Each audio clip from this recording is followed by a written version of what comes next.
One of the key aspects of staying in business today is being able to connect different people and being able to be a resource for people to connect others as well.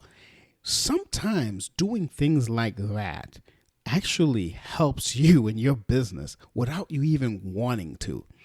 And that's what we're going to be talking about today. It's not always about marketing your business. It's not always about digital marketing. So in this episode of Marketing Solutions for Local Businesses, I'm going to introduce you to a guest of mine who is an absolute dynamo when it comes to brand awareness and when it comes to connecting people. And that's what we're going to be talking about in this episode, which starts right now.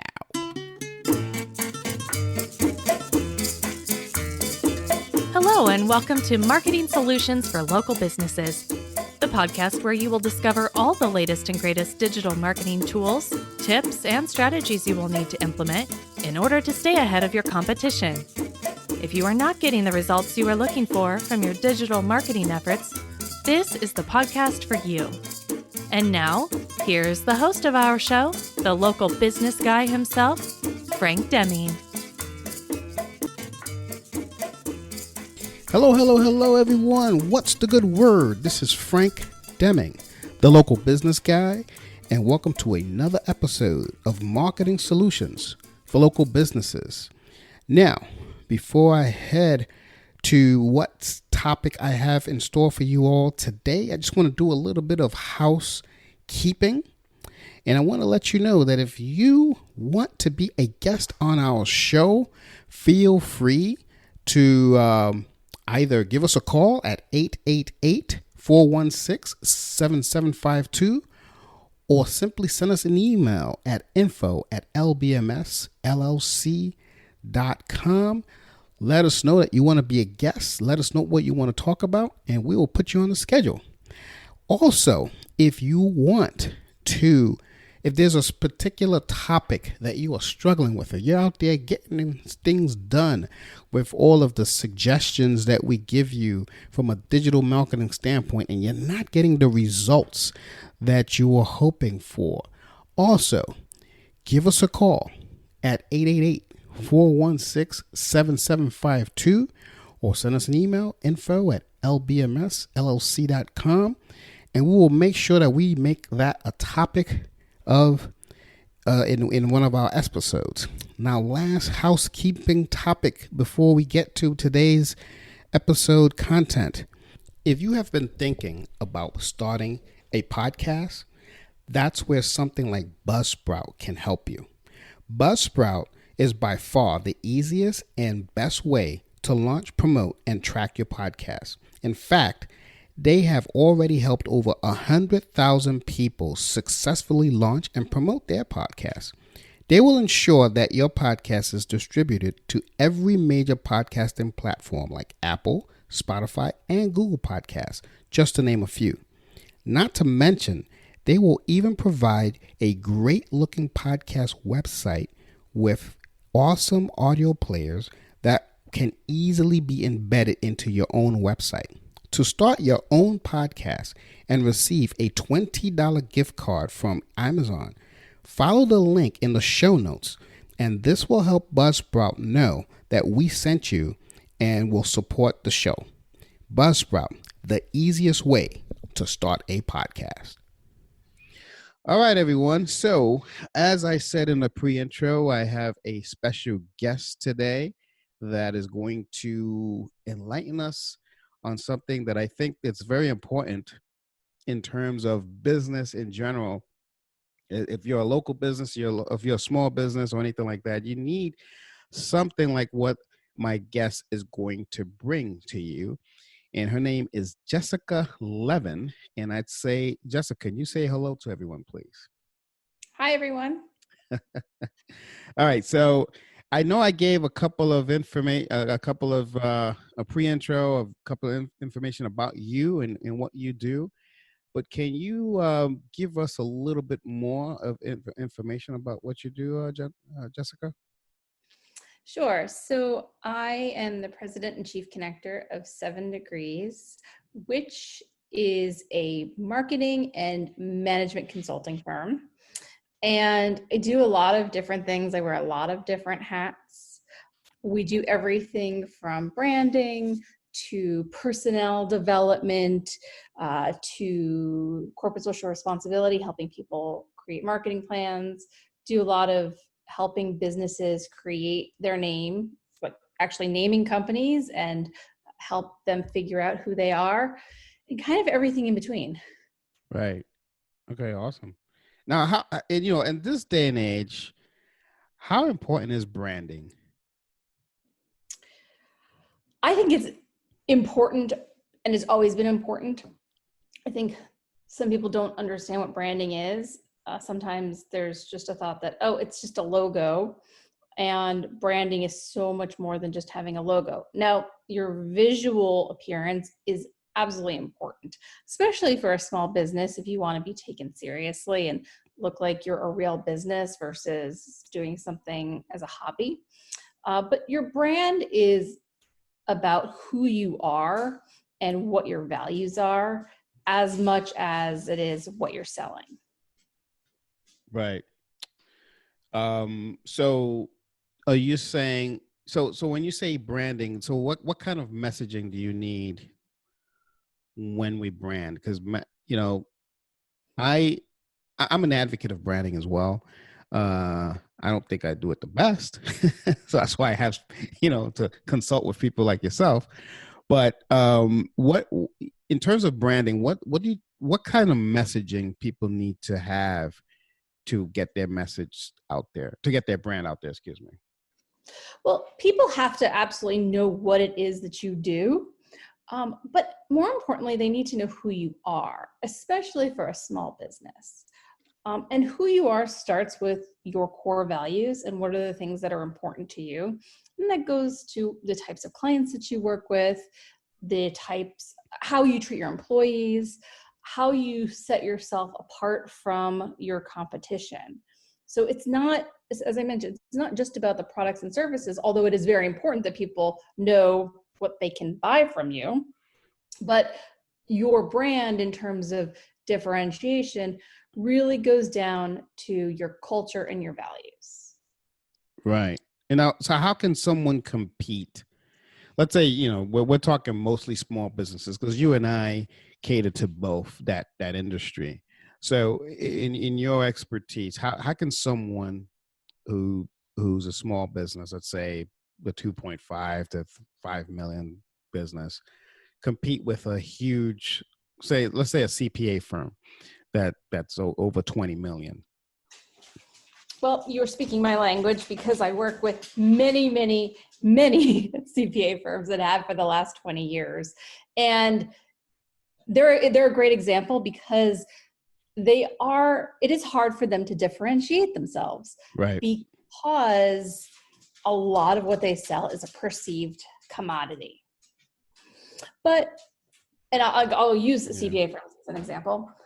A lot of CPA firms talk about service. We offer excellent service. But everybody says that. So Right. What does that actually mean? And being able to spell it out and being able to clearly explain to people what service means. And for everybody, it's going to mean something else. It might be the way that they've structured their teams. It might be the way that they answer their phones. It might be some of the technology that they have that allows clients to access records in the middle of the night. There's lots of different ways that they can do it. But a lot of it goes down to their culture, their people. Some might say that they're family oriented. Some might say that they're progressive. I actually work with some law firms that are completely virtual. They don't have a physical office. So without having a physical office, that makes them flexible. But it also cuts down on overhead, so it might make them more affordable. It also means that they're just operating in a different mindset. And why are they virtual? But that goes down to their values. They are family oriented. They want some of that work-life balance. They're looking at things in a non-traditional way. And when you think about who you work with, especially in a service business, if you want to be different, you want to work with people who think differently. Right. Yeah, that's interesting. I don't think I've ever heard of a virtual law firm. That's interesting. Wow. So that might come in handy nowadays now with COVID, right? I mean, everyone's kind of more virtual. They didn't miss a beat. And in fact, they have been able to help others and help their clients move virtually, especially when it comes to some of those legal issues. You know, your connectivity, how secure is it? You know, when you're in a building and you have, you know, an IT department that is tasked with setting things up for security, and then you're working from home, things are just different, right? You've got your kids working from home, and maybe they're on your network or they're on your laptop. So this one particular firm I know is able to use their experience to help others. Ah, gotcha. Gotcha. Now, when you described yourself earlier, I want to touch on something you said because I think it's going to be helpful for the listeners. Um, you pride yourself being of like like connecting people, like a connector, if you will. Yes. And speaking of that, you actually have a book which I'm going to have a link in the show notes for the listeners to check out. It's called Perfect Pairings: The Art of Connecting People. So I want you know, first of all, speak more of your connectivity prowess. So I was very fortunate early in my career to have worked for two master connectors. So my second and third jobs out of college, I worked for people who lived that mindset of helping others as a way of building relationships. So it was, you know, as you grow up in your career, you develop your habits from the people who influence you. And I was very lucky to be influenced by people who were connectors. And that mindset of not like, oh, hi, this is what I'm selling, but, oh, tell me about yourself and how can I help you and who can I connect you with?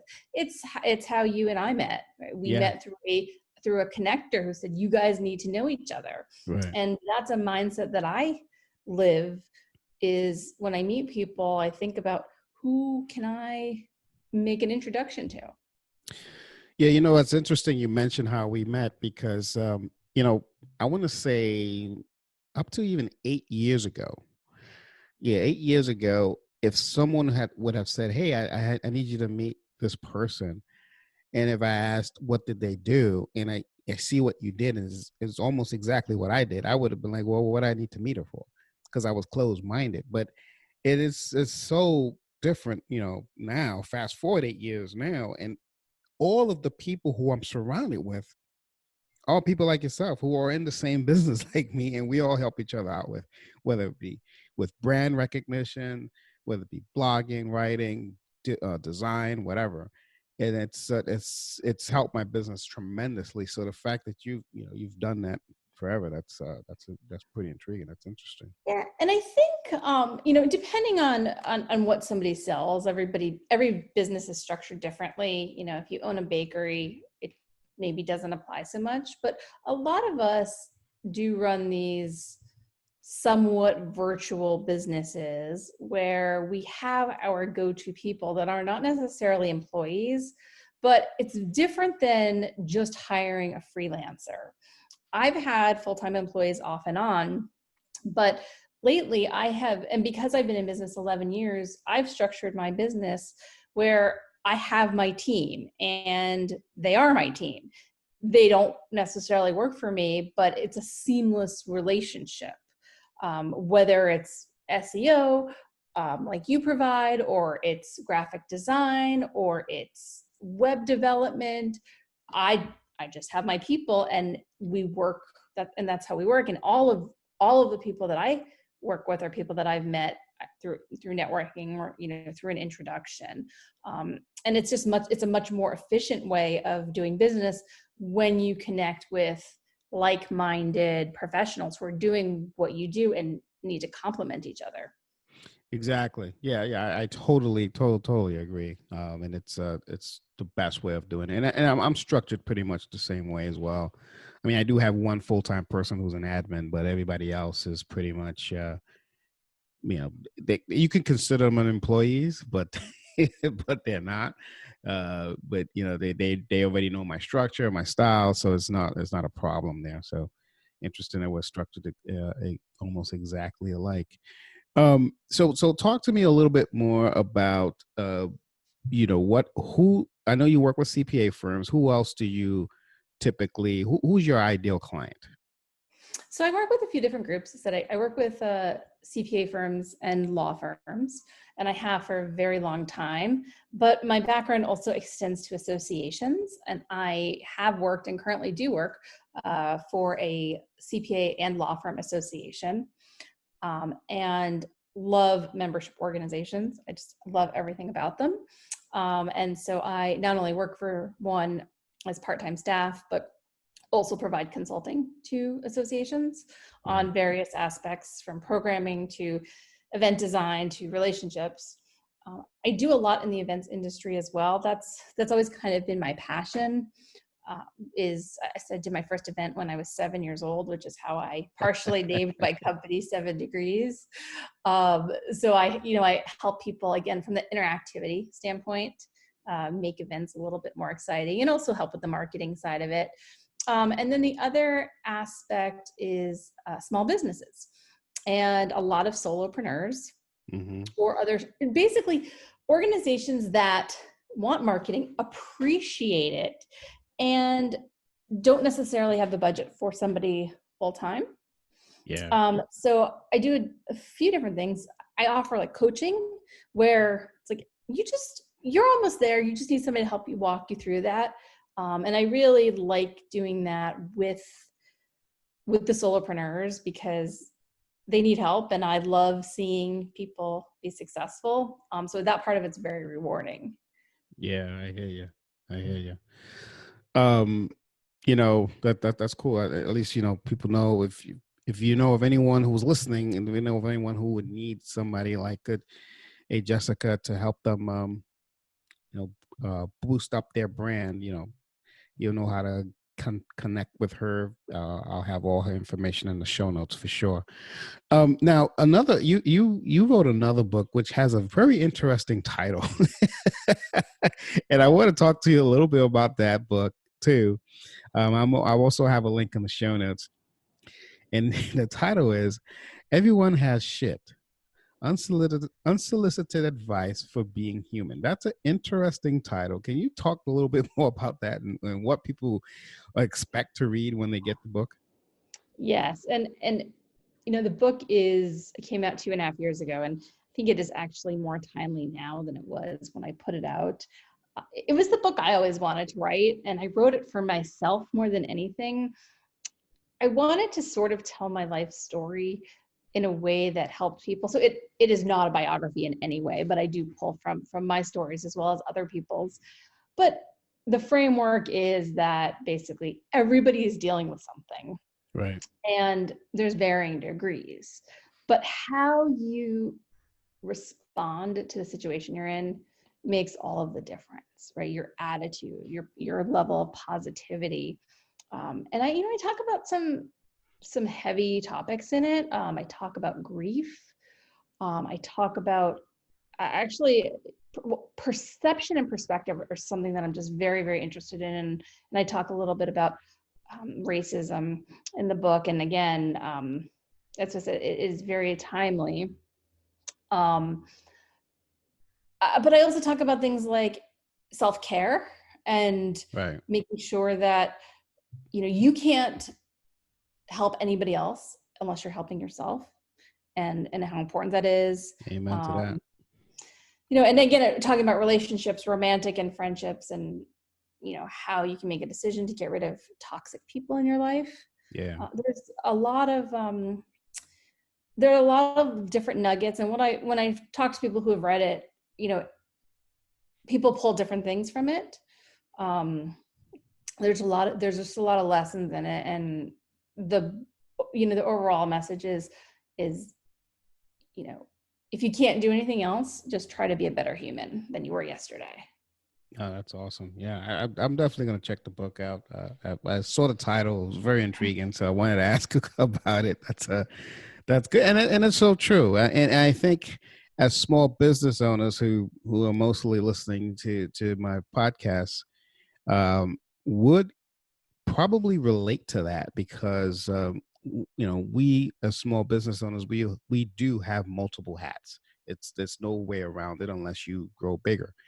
That's just the way it is. And sometimes people like to live in this space where we are, wherever revenue stream we are, we like to live in that space. We don't want to go bigger. So you have to deal with a lot of crap, if you will. So something like that will be a helpful book for them to read. So thanks for producing that. So I'll put that in the show notes. They can get it. So it's available on Amazon for everybody.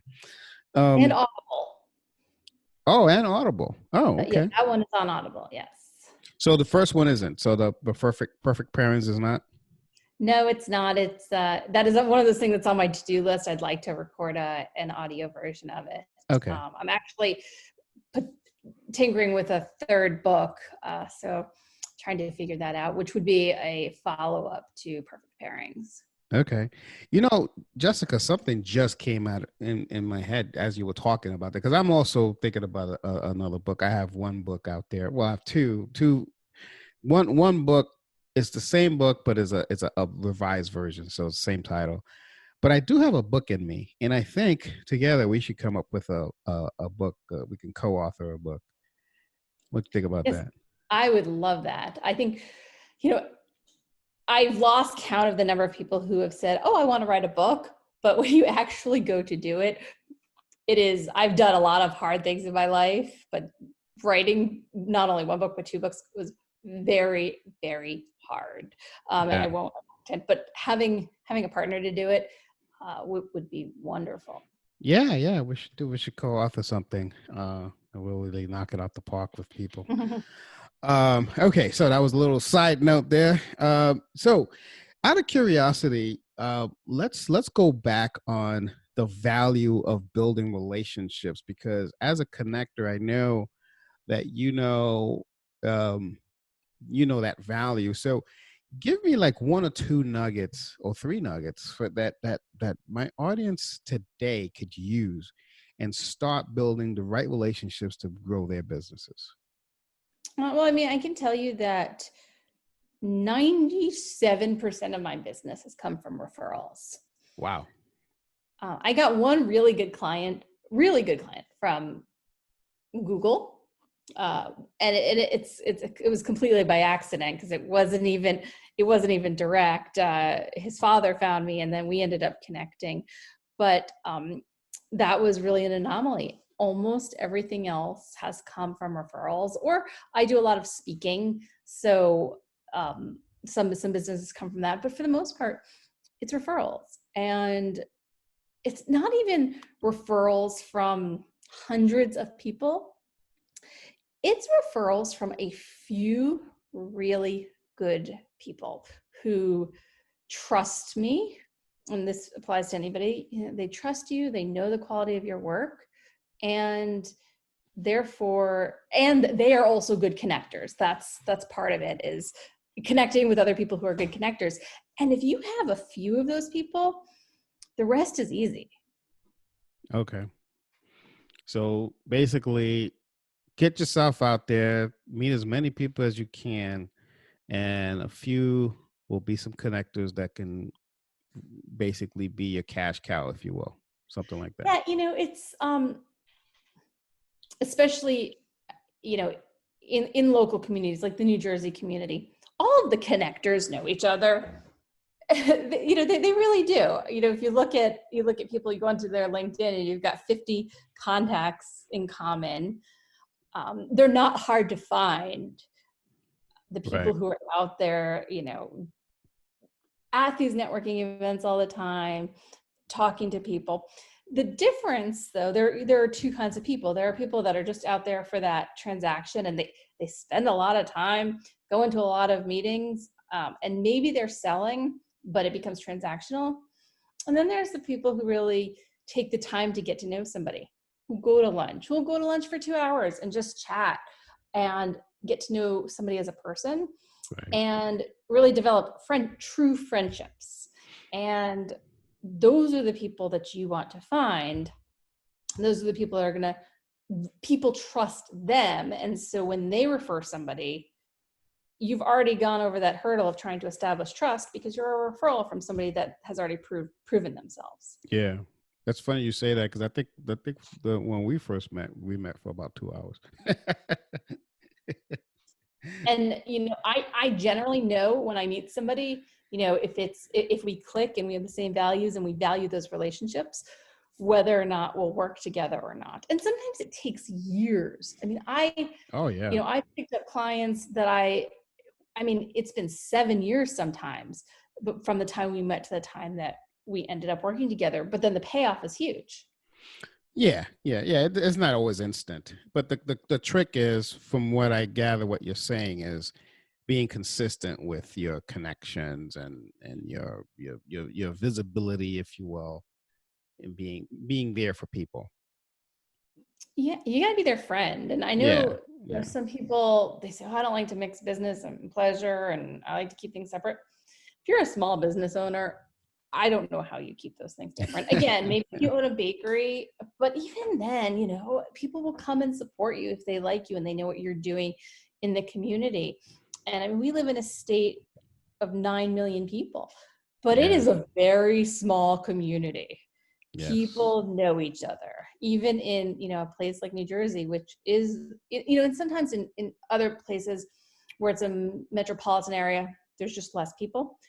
Here it's huge, but it's still amazing when everybody knows the same people because the connectors are out there.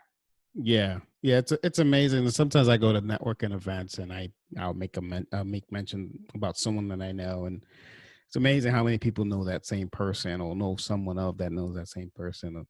It's true. I mean, and it's a lot of people here. It's just, we're not in a small rural place, but still the connectors are out there, connecting people to others.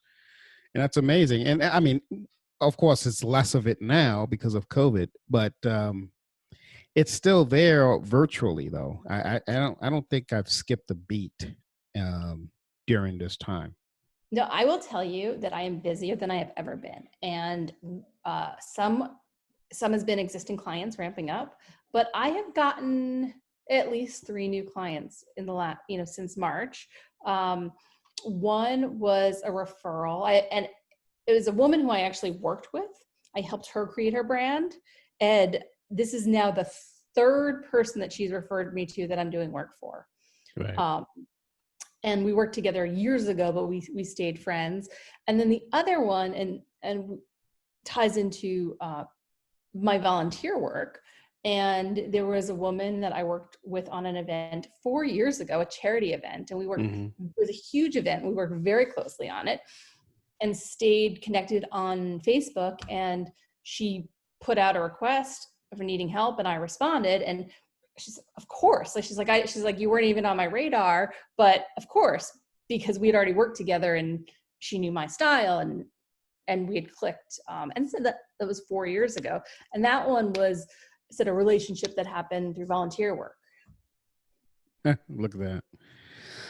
Yeah, those things pay off. It's amazing. It's amazing. So, I mean, so what I've gathered from that is basically you got to value your relationships. You got to look at it, and I agree with you. I used to. I don't do it anymore. I have to just now that we're talking about that, I have to start doing this.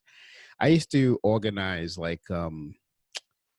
with my closest clients. This is back when I was in DC. I haven't done it since I've been here in Jersey, but with my closest clients, I would organize like a bowling night or something. And we would go bowling, and then people would cross connect and know that some people need this other guy and this other guy needs this other person, and then it was really cool. So I would have this little event bowling, and it would be like a client appreciation night that I would have for my. I used to do that for my bigger clients, so I got to start doing that again. So thanks for reminding me.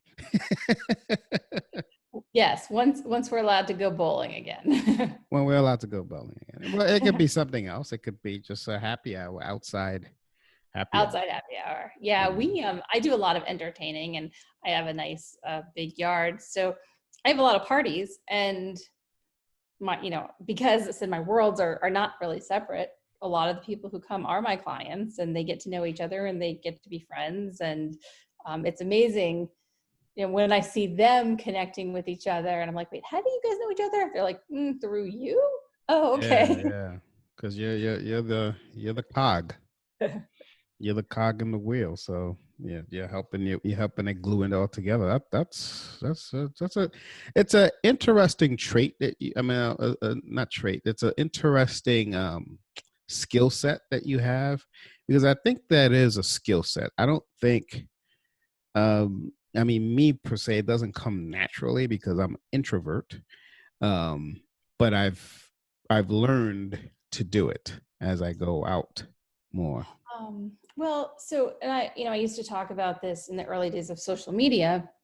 One of the biggest benefits of social media was that it gave introverts a place to be able to do what extroverts do outside, kind of behind closed doors, and there are some people who are really true introverts, but online they're great connectors.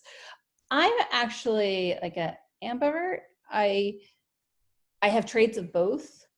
I'm actually shy, which some people don't really believe me, but I am.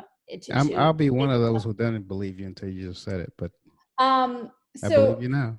Yeah, and I think this is important because when you think about those big some traditional networking events where you have to go and you have to walk up to people and have those awkward conversations. Yeah. I hate it, and I don't do it. I'm terrible at it. I am much better if I go with a friend and I get an introduction, or even more importantly, and this is like, I want people to really note this, that the small group. So if you did something and you had 5 clients bowling. Yeah. So it's just so much more comfortable, and somebody who is an introvert is going to be much more comfortable in that than these huge events that are just awkward. I'm just not one to walk up to a stranger and strike up a conversation. And I think there's a lot of people like that. So it's not so much about how outgoing or not shy you are. It's really just about liking, enjoying talking to people and having conversations. Yeah. It's funny you said that, because when I first came to New Jersey, I wanted to join the Chamber of Commerce to, just to network. And I chose East Brunswick, or back then when I was living in East Brunswick, I chose the East Brunswick Chamber over the Middlesex County Chamber because it was less people. That's the introvert in me talking. But it was a good decision because I've met a lot of cool people, and I've connected a lot of cool people together in that time frame. So I now live in Edison, but I'm still connected with the East Brunswick Chamber because the Edison Chamber is rather large. So I still want to be down there, No, it makes sense. Our borders are kind of, they're very thin lines now, geographically, even throughout the world, right? We could be in the next town, or we could be in the next country, and sometimes you don't even, we don't know because we're in this virtual world. Yeah. Distance doesn't matter, but it does matter when it comes down to, getting together. I have a good story, and I'm reminded of it today because it's this woman's birthday. A number of years ago, and I don't know how relevant this is, but I want to share it. That's fine. I was at the Mashable Social Good Summit. Mm-hmm. And there was this woman she's Nigerian. Okay. And she was talking, I am convinced that she's going to win a Nobel Prize for the environment one day. She just basically has spent her whole life trying to make the world a better place especially for women in her country. And I heard her speak, and there was something about her. I had to know her. Mm-hmm. So I sent her a note on LinkedIn and I just said, like, you just touched me. I need to know you. And she had sent me back a note that I actually had hanging on my wall in my office about talking about that we could change the world together. Well, we kept in touch, and she tells me she was involved in some program and she was going to be coming to the US, and she didn't know her schedule, but maybe we could connect. And I was so excited. It turned out that her cousin lived in Edison. Wow. And so she was going to visit her cousin. And she's actually visited twice. And I've had her over at my house, and we went out for lunch, and really was able to create a real, and by the way, I do write about her in the book, this very special relationship that happened in this crazy way, happened to be local. We've been able to stay in touch and connect. And so I actually was thinking about her the other day, and she popped up today because I hadn't seen her in a while online, and it was her birthday, and she said she had been kind of absent. But I feel very connected to her. And again, those boundaries of where you are don't necessarily matter. Yeah, that doesn't matter anymore. The world is shrinking, and now with social media is shrinking even more. Because before it was all telephone connectivity.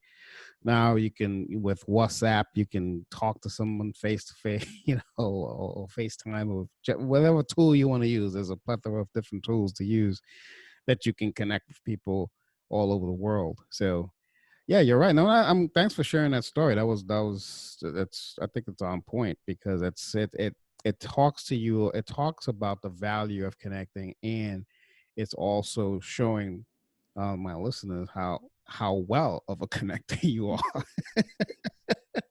So much so that it brings it to your backyard, even if you didn't even ask for it. Serendipitously, yeah. Yeah. That's incredible. That is amazing. All right, so now that I know you did some speaking before, and incidentally, before I forget this, I'll never forget, because it's hard for me to picture you as quote unquote shy, because I remember you invited me to an event that you were hosting, and I think it was for CPAs, and that was so well run. I mean, I don't know if you ran the whole thing yourself or you had help, but it was so well organized, and and you spoke eloquently at the event, and I don't know, I think that was a really cool thing. So it's a testament to your your expertise in that realm, because even there you was introducing me to people in the room, and you were busy and walking around, and I know your feet must have hurt because you were going up and down like crazy. It's funny, because I did run that event, and so part of my job was that I was paid. I was also a speaker there, but I was paid to do those connections, and it's a bit different when you're doing it for somebody else versus doing it for yourself. Yeah. You have a different mindset. But I wanted to comment also on the speaking and being shy. Yeah. Because there are two people who I go to a lot of conferences, so I've heard many speakers. And the two best speakers I've ever heard, one was Malcolm Gladwell. Mm-hmm. And Malcolm Gladwell was by far the absolute best speaker I've ever seen. He told two stories simultaneously and brought them together, and it was like just awe-inspiring. But he is painfully shy, right? He's got a podcast, and he's an author, and he's a writer, but he is painfully shy. Really? But on stage, unbelievable. And the other one is Tony Hsieh, the CEO of Zappos. Oh. And again, he told a great story. It was soon after his Delivering Happiness book came out. And then I had the opportunity to meet him. And I actually felt myself kind of take a step back, because I could tell how uncomfortable he was. And that he had this, it was very apparent that he had this shyness about him. And I just thought, wow, you just got off this stage and you told this amazing story and you had all this energy, but felt uncomfortable in this environment. And he's the CEO of a major company. So I don't want people to think that shyness can keep you, if you are interested in speaking and sharing your message, because the two don't necessarily go hand in hand. Yeah, no, that is so true. Because I'm like that too. I'm an introvert, but I like to speak. That's the one thing I miss about the DC area. I used to have a lot more speaking opportunities, and I got a lot of business from it too. Unlike you though, most of my business came from online. Because I always say I have to eat my own dog food. So Right. if I'm selling online business, I mean, you have to find me so then I can help you get found. That's just my theory. But I mean, since we're shut down kind of for the events, I mean, do you do like any online speaking, or you do anything like any webinars? Have you been invited to do stuff like that? Yeah, I've done. So I had one event that was it was supposed to be in Seattle. It was already contracted paid. Right. And so we turned that one into a virtual event, and it went fairly well. I definitely learned some lessons more from like a technical standpoint. Yeah. I think they delivered it. But so that was a paid one that was already booked. But I've done a handful of other ones through, people I've known, and delivered. And my style of speaking is always engaging and conversational and interactive. Yeah. Not so much let me just lecture you for 30 minutes, because nobody really wants to hear that, except if it's Malcolm Gladwell speaking. But so a lot of the ones that I've done recently have been, again, interactive, sharing some content, having some conversation, sharing some content, having some conversation. Right. One of them I did for a friend of mine, and we talked about it, and she says, do you want to just do it interview style? And her and I have a great rapport. So I said yes, because I knew that her and I chatting back and forth would create great content. Mm-hmm. So I've definitely been doing that, because it's important, because I speak a lot and I travel, and that piece of it being gone, I have tried to supplement it, even if they're not necessarily paid, to just continue the conversation and continue to share my knowledge. Yeah. Yeah. Okay. Yeah. I was just kind of curious how that part of your business is going. Because I know there are opportunities out there for, like, I know people are getting out doing webinars and getting paid for it and all that, because they're trying to. Because Tony Robbins recently had an event, a 7-day event that was like a 7-day challenge type of thing. I couldn't go. I just can't sit there for 7 days in a row, and my business suffer if I do that. But I heard it was pretty decent.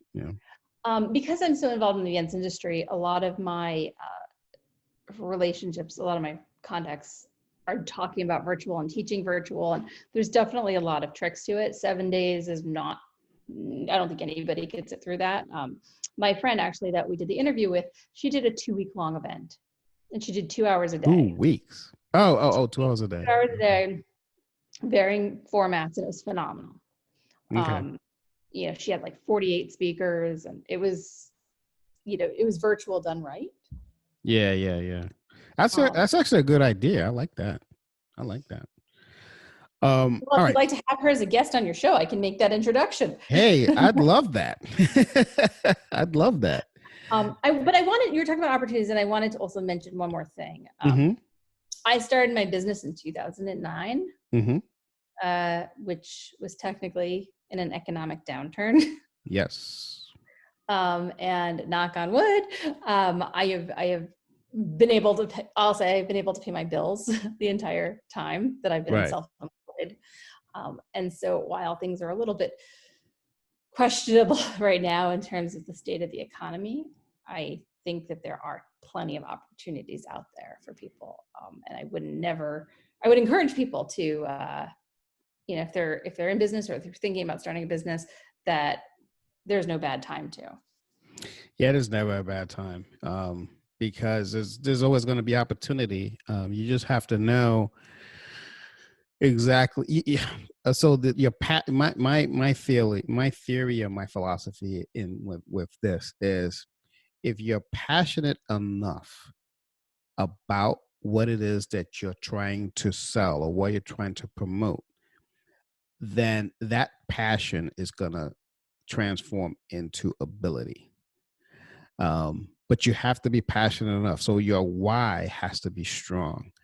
Because if it's just kind of like, oh, I always wanted to do it, I'm sorry, but it's not gonna, it's not gonna work. You have to be passionate about it, and that passion has to transfer into ability. Because trust me, I was the most shy person in the world, but I was so passionate about having my own business that all of a sudden I became Mr. Marketer and Mr. Hey, talk to, the local business guy and blah, blah, blah, blah. And, so now it's just my new normal. It's just something that I do in my sleep, but it didn't start out that way. So that's, I could definitely attest to what you're saying. Yeah. And the grass is not always greener. There are days when I definitely miss having full-time employment. The way I've structured my business, and this doesn't work for everybody, is I have a lot of retainer clients, which helps. Entrepreneurship is not for everyone. No, it's not. And that is okay. I think there's a lot of pressure for people to feel like, I have to start a business. Like, why? If you have a great job and you're making good money, you don't have to start a business. Yeah, you don't have to. It has to just, it's got to be, again, it goes back to the why. Right, exactly. What is your why? Is it because you want to be like somebody else? That's the wrong why. All right. So this has been awesome. I do have one last comment that I would like for you to talk about before I let you go. Is I want to, because we talked a little bit about this in the past, and I want to, you have a very interesting perspective on this, and I think my listeners will grow from it or learn from it. Is about corporate social responsibility. What is that? Give me in your infinite wisdom, can you explain what that is? Yes, and it's evolved. Corporate social responsibility can be multiple things. For some organizations, it's about sustainability.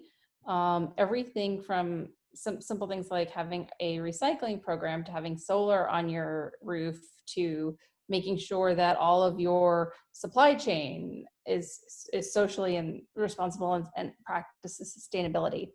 But it can also be about philanthropy and your charitable activities. It can be about diversity and inclusion. It really is about, we talked about being a better human. It's the human aspect of a company and how the good that they do in the world. And there is greater demand now for companies to be socially responsible. And it does stem into being into socio-political issues. And companies win and lose customers based on their stance. And, there's some companies who don't want to take a stance on any particular issue. And generally the ones that do lose some customers, but they gain more than they lose because of the stance that they've taken. Yeah. But in general, the trend is that customers, employees, financiers, so banks and investors, want to work with organizations that actually pay attention to who they are, their culture, know who they are, and are doing good in some way. Okay. Yeah. That's that, I wanted you to, last time we spoke about that, it's something that touched me, and I figured, I'll ask here on the air so we could enlighten others as well, because it's an important topic, I think, especially now. You as a brand specialist would know the importance of that, and I want people to know that how important, how you can help them with their corporate responsibility, corporate social responsibility. So I'm glad you mentioned it. Create a plan. And what has happened is big companies, Fortune 500 companies, they have entire departments that are responsible for this. Yeah. But sometimes in smaller and even mid-sized businesses, nobody really owns it. Sometimes it's marketing, sometimes it's HR, sometimes it's somebody's pet project. But it's important that you go through a process to identify not only what aspect of CSR you want to tackle, but who is responsible for it internally. Yeah. Yeah. That's awesome. Awesome. All right, Jessica. So out of curiosity, I think this has been really, really, really cool. I appreciate you coming on the show. But before I let you go, I wanted to find out, is there any zinger or any last minute help tip that you, from a brand perspective or a connectivity perspective, whichever one you want to choose that we talked about today, that will help our listeners out between now and the end of this COVID year, as I'm calling it now? I would say to take a few minutes to formalize who you are, write down your core values, and use that for the basis of everything that you do. Okay. Very important. And thanks a lot for sharing that. Yeah. And I would invite everyone to take a look at that, because Jessica is a master at what she does. So I have them on my website. You can look at mine if you're interested, on 7degrees.co. We have our core values on there, so you can see. Our number one core value is work with nice people. Okay. I will definitely put a link on the show notes so people could check it out. So with that, I am going to bid farewell to this episode and this wonderful lady, Jessica Levin. Remember that name. You're going to want to in the future. So again, thanks for coming. And any plans for the rest of this year, Jessica? What are your aspirations for till now, between now and the end of 2020? Oh, I think we're all trying to survive. I have a conference that is planned in November that I am really hoping that happens. I'll just share a personal. My father actually just got home from the hospital with COVID. He was in the hospital for 88 days. 88 days. 88 days. And my best friend of 30 years had a baby on Sunday. Oh, and wow. So the conference, my father and my best friend are in Florida, and my goal is to be able to get down there and have the conference and go and visit them. All right. Yep. And that's what would happen. Well, thanks for sharing that. I know that's very personal, Jessica, and prayers out to your dad and for the new baby that's coming to the world. Yes. Well, thank you. It was a good news week, and helps hopefully carrying that positivity into this, now that we're in this second half of 2020. Yeah. No, I hear you. Awesome. Well, you have a good one, my good friend, and I will catch you on the flip side, as they say. And I'm going to bid farewell to this episode, folks. Until the next episode, this has been Frank Deming, the local business guy. You just heard the great Jessica Levin, and we will talk to you next time. Take care, and bye for now.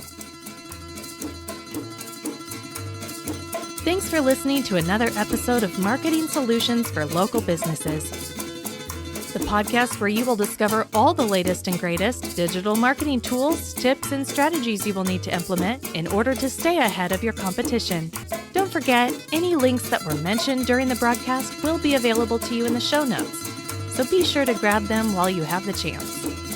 Incidentally, if you have any topics that you would like for us to discuss on the show, be sure to send an email to the email provided in the show notes, or click the Contact Us link and let us know what topic you would like us to help you with, and we'll be sure to add it to our schedule.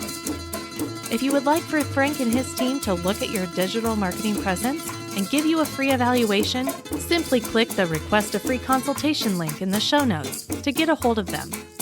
That being said, until our next episode, make it a successful digital marketing day. Peace out.